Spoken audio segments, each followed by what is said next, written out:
명의는 다른 사람보다 뛰어난 의술을 가진 의사를 이야기합니다. 그래서 의사분들 중에도 특별히 이름이 널리 알려지신 분들이 있죠. 몇 년 동안 수술의 예약이 다 차서 그분에게 수술을 받고 싶지만 받을 수 없는 상황이 있습니다. 명의가 있죠. 육신의 병을 다른 사람보다도 잘 판단하고 고치시는 분들이 있습니다. 그런데 우리 인간은 육신뿐만 아니라 영혼에도 병이 들기 마련입니다. 영혼의 병들 때 사람들은 그 답답함을 토로하며 상담을 통해서 혹은 철학이나 예술을 통해서 그 영혼을 치유받기를 원합니다. 그러나 죄로 말미암아 영혼이 병들 때 그 영혼을 온전히 치유하고 회복하실 수 있는 분은 우리를 창조하신 하나님만이 고치실 수 있음을 우리는 믿고 살아가고 있는 것입니다. 특별히 여호와 라파의 치유하는 하나님께서는 오늘 이스라엘이 고칠 수 없는 영혼의 상처에 대해서 말씀해 주고 계십니다. 오늘 본문 12절과 13절 말씀을 제가 다시 한번 읽어보도록 하겠습니다. 여호와께서 이와 같이 말씀하시니라. 내 상처는 고칠 수 없고 내 부상은 중하도다. 내 송사를 처리할 재팔간이 없고 내 상처에는 약도 없고 처방도 없도다. 하나님께서 이스라엘 백성들의 영혼의 상태를 진단하신 것이 무엇입니까? 영혼의 상처를 고칠 수 없다라는 것입니다. 약도 없고 처방도 없다. 하나님만이 고칠 수 있다라는 것이죠. 심판을 받은 이스라엘 백성의 황폐한 삶, 황폐한 영혼의 상태에 대해서 이야기하고 계십니다. 하나님을 떠나서 인간이 마음대로 살려고 할 때 어떻습니까? 그 영혼이 상처 입게 될 때 그 상처를 치유할 수 없다라는 것이 12절과 13절의 말씀이기도 합니다. 죄의 문제, 특별히 하나님을 떠나서 살아가는 사람들의 그 죄의 문제는 인간의 노력으로 해결할 수 있는 것이 아닙니다. 선행과 노력을 통해서 하나님의 공의를 만족시켜 줄 수 있는 것도 그분의 진노를 풀 수 있는 것도 아닙니다. 인간의 죄의 문제를 스스로 해결할 수 있다고 생각하는 것이 큰 착각인 것이죠. 그래서 무엇인가를 배운다는 것을 통해서 스스로 돌을 닦는 것을 통해서 인간이 죄의 문제로부터 자유해질 수 있는 것이 아니라는 것이죠. 우리의 고칠 수 없는 상처와 고통을 하나님 앞에 나아가 드러내고 그분의 치유하심을 기다리는 것이 지혜로운 선택일 것입니다. 오늘 본문 17절 말씀 제가 다시 한번 읽어보도록 하겠습니다. 여호와의 말씀이니라. 그들이 쫓겨난 자라 하시오매 함에 시온을 찾는 자가 없은즉 내가 너의 상처로부터 새살이 돋아나게 하며 너를 고쳐 주리라. 하나님께서 이스라엘 백성들에게 약속하시는 것이 무엇입니까? 다시 고쳐 주시겠다. 나는 치료하시는 하나님 여호와 라파다라는 것들을 말씀해 주고 계십니다. 이스라엘 백성들은 성전 중심으로 신앙생활을 해왔던 사람들입니다. 그리고 하나님이 그들을 특별히 택하신 하나님이다. 선민 의식을 갖고 살았습니다. 그런데 어떻습니까? 북이스라엘이 멸망하고 남유다가 이제 바벨론에서 포로로 끌려갈 때 이미 성전은 파괴됐습니다. 하나님이 성전 안에 계시다라고 그렇게 굳게 믿었던 백성들인데 하나님이 계신 성전이 파괴되었을 때 그들의 삶의 존립 자체가 흔들려지는 것이죠. 그리고 바벨론으로 끌려갔을 때 그들이 어떻겠습니까? 그들의 상태가 어떻겠습니까? 하나님은 성전에 계신 줄 알았는데 이방인들이 와서 성전을 파괴했다라는 것이죠. 하나님이 어디에 있는가? 우리는 앞서서 예레미야 29장에서 함께 읽었지만 예레미야 29장에서 예레미야가 내렸던 진단이 두 가지가 뭐였습니까? 멍에를 매라는 것과 기도하라는 것이죠. 이제 성전에서 기도할 수 없으니 각자의 삶의 자리에서 기도하라는 것이 예레미야의 주된 메시지이기도 했습니다. 영혼을 고칠 수 있는 것, 성전 안에 들어가서 제사를 지내는 것이 아니라 이제 각자의 삶의 자리에서 편재하신 그 하나님 앞에 기도하라는 것이죠. 하나님을 붙잡을 때 하나님께서 이제 이스라엘 상처에 새살이 돋아나게 할 것이다라고 이야기하십니다. 하나님은 포로된 그들을 약속의 땅으로 돌아오게 하실 것이며 무너진 성읍을 다시 건축하실 것 건축하게 할 것이다라고 약속하십니다. 그리고 오늘 본문 말씀에서 그들은 다시 하나님께 감사와 찬양의 제사를 드릴 것이다라고 이야기합니다. 16절 말씀 같이 한번 읽어보도록 하겠습니다.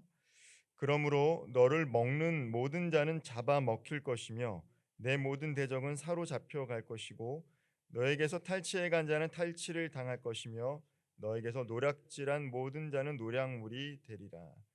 구체적으로는 이 사람들이 누굽니까? 바로 바벨론 사람들이죠.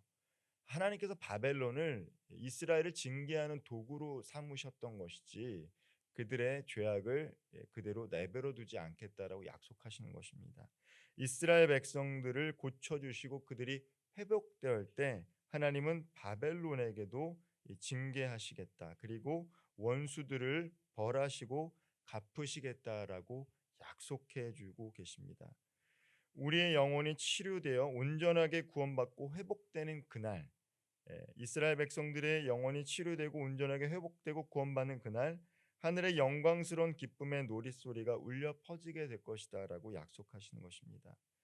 오직 하나님만이 이스라엘 백성들의 치유자가 되어 주실 수 있는 것입니다. 그리고 오늘 예수 그리스도를 믿고 하나님의 자녀로 살아가는 우리들의 삶도 마찬가지입니다. 우리들의 영혼이 지치고 힘들 때 혹은 상처받을 때 죄로 말미암아 병들어 있을 때 우리의 영혼을 온전히 고쳐 주실 수 있는 분은 오직 하나님이신 줄 믿으시기를 바랍니다. 주님께 나와 기도함으로 우리의 죄를 고백하고 하나님의 손으로 말미암아 우리가 온전히 회복될 수 있도록 간구할 수 있는 저와 우리 성도님들 되기를 소망합니다. 쉽게 깨어지며 고통의 상처를 안고 살아가야 할 운명이 인간의 운명이기도 합니다. 그러나 그 운명에 좌절되는 것이 아니라 오직 하나님께 나아가는 자는 치료받고 행복한 삶을 살아갈 수 있는 것이죠. 그것이 바로 하나님께서 뜻하신 바다라는 것입니다. 하나님께로 영혼을 돌이키고자 하는 것이 하나님이 뜻하신 바다라는 것입니다.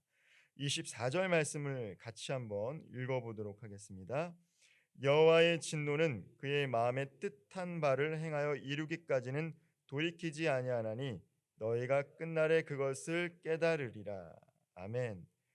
하나님께서는 선지서를 통해서 이스라엘 백성들에게 징계에 대해서 이야기하지만 결국 이스라엘 백성들을 징계하려는 것이 목적이 아니라는 것이죠.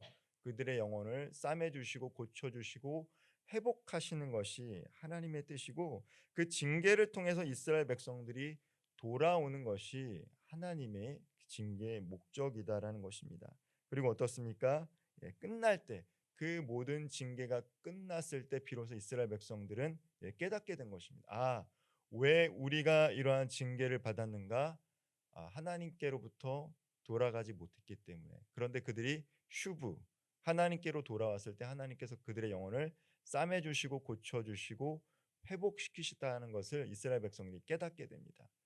그래서 성전이 무너져고 나서 더 이상 예배를 드릴 수 없을 때 바벨론 땅에서 했던 것이 무엇입니까? 이제 성경 중심의 신앙생활을 하게 됩니다. 그리고 에스라 2차 포로 귀환에 왔을 때 이 에스라를 통해서 이스라엘 백성들은 이제 말씀 중심의 신앙생활을 하기 시작했습니다. 그리고 그들이 깨달았던 것이 있었습니다. 왜 우리가 70년의 바벨론 포로 생활을 했는가? 느헤미야와 함께 이제 3차에서 느헤미야와 함께 이 수문앞 광장에서 말씀을 읽을 때 히브리어를 알아듣지 못해서 그들이 이제 앞에 에스라가 히브리어로 말씀을 읽을 때 아람어만 알고 있는 사람들이 옆에 있는 레위인들이 이 아람어로 해석해 줄 때 그들이 눈물을 흘렸다는 거예요. 우리가 이 말씀을 알지 못해서 이 죄를 지었기 때문에 70년 동안 바벨론의 포로 생활이 되었구나. 그리고 그들이 회개했습니다. 그리고 그때부터 에스라를 중심으로 이스라엘은 성경, 이 말씀 중심의 정경 중심의 신앙생활을 하게 된 것이죠. 이것이 하나님의 뜻이었구나라는 것을 말씀을 통해서 깨닫게 된 것이죠. 우연이 아니라는 것을 그들은 알게 된 것입니다. 공의의 심판과 사랑을 통한 회복, 이 모든 것은 하나님의 뜻에 의해 이루어진 것이다라는 것을 그들 또한 말씀을 통해 선지자를 통해 깨닫게 된 것이죠. 하나님은 악인들은 반드시 멸하시지만 그분의 백성은 떠나지 않겠다라고 약속하셨습니다. 그리고 이 모든 일들은 반드시 성취될 것이다라고 이야기하십니다. 이러한 하나님의 언약을 믿을 때 우리는 어떠한 상황 속에서도 위로를 얻을 수 있습니다. 그리고 또한 인내할 수 있는 것입니다. 이스라엘 백성들이 나라 잃은 서름을 오랫동안 겪었습니다. 그러나 제2차 세계대전 이후에 팔레스틴 땅에 다시 나라를 세웁니다. 그 오랜 시간 나라를 잃었음에도 불구하고 어떻게 그들이 인내할 수 있었는가? 성경 중심으로, 말씀 중심으로 변하지 않는 말씀을 믿었기 때문에 그들은 제너레이션 투 제너레이션, 자손의 자손을 이어서 하나님의 약속이 성취될 것을 믿고 인내하며 기다렸다라는 것이죠. 그러므로 하나님의 말씀을 붙잡고 살아가는 삶이 매일의 삶의 승리에 되는 것임을 꼭 믿으시길 바랍니다. 우리가 하나님의 말씀을 붙잡을 때 매일매일 승리하는 삶을 살아갈 수 있는 것입니다.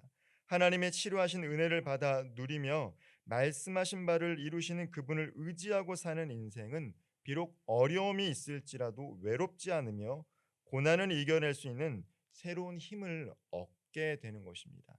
말씀을 마무리하겠습니다. 오늘도 주님은 수고하고 무거운 짐진 자들을 초청하고 계십니다. 우리의 인생이 결코 쉽지 않다라는 것 주님 알고 계십니다. 무거운 멍에를 지고 가는 인생들을 향해 예수님께서는 무거운 짐진 자들을 다 초청하고 계십니다. 주님은 죄와 고통으로 인해 상처 입고 살아가는 죄인들을 치료해 주십니다. 그리고 치료해 주셨고 앞으로도 치료해 주실 것입니다. 치료자이신 하나님을 신뢰하며 그분이 주시는 은혜를 경험할 수 있도록 죄가 있을 때마다 하나님 앞에 드러내고 그 상처를 치료받고 치유받고 회복될 수 있는 저와 우리 모든 성도님들 되기를 주님의 이름으로 축원드리겠습니다. 기도하겠습니다. 사랑과 은혜가 풍성하신 하나님, 오늘도 예레미야 말씀을 통해 죄가 있을 때 하나님 앞에 나아가 우리 모든 문제를 드러내고 하나님의 손으로 치유받고 회복되는 것이 지혜로운 삶임을 다시 한번 깨닫게 됩니다. 하나님, 인생의 무거운 짐을 메며 살아가고 있는 저와 우리 모든 성도님들의 삶 가운데 평안과 안식과 쉼을 허락하여 주옵소서. 우리의 영혼의 문제를 우리 스스로 고민하는 것이 아니라 모든 것을 주님께 맡기며 나아가게 하여 주시고 혹여나 하나님으로부터 멀어지지 않도록 매일 말씀 가운데 살아갈 수 있도록 인도하여 주옵소서. 그 모든 것이 뜻하신 것이 하나님의 계획 아래 있음을 깨닫게 하셔서 혹여나 우리 삶 가운데 고난과 징계가 있다 할지라도 하나님의 사랑임을 깨달아 주님을 찾고 또 찾을 수 있는 믿음을 허락하여 주옵소서. 이 모든 말씀 우리 구주 예수 그리스도의 이름으로 기도하옵나이다. 아멘.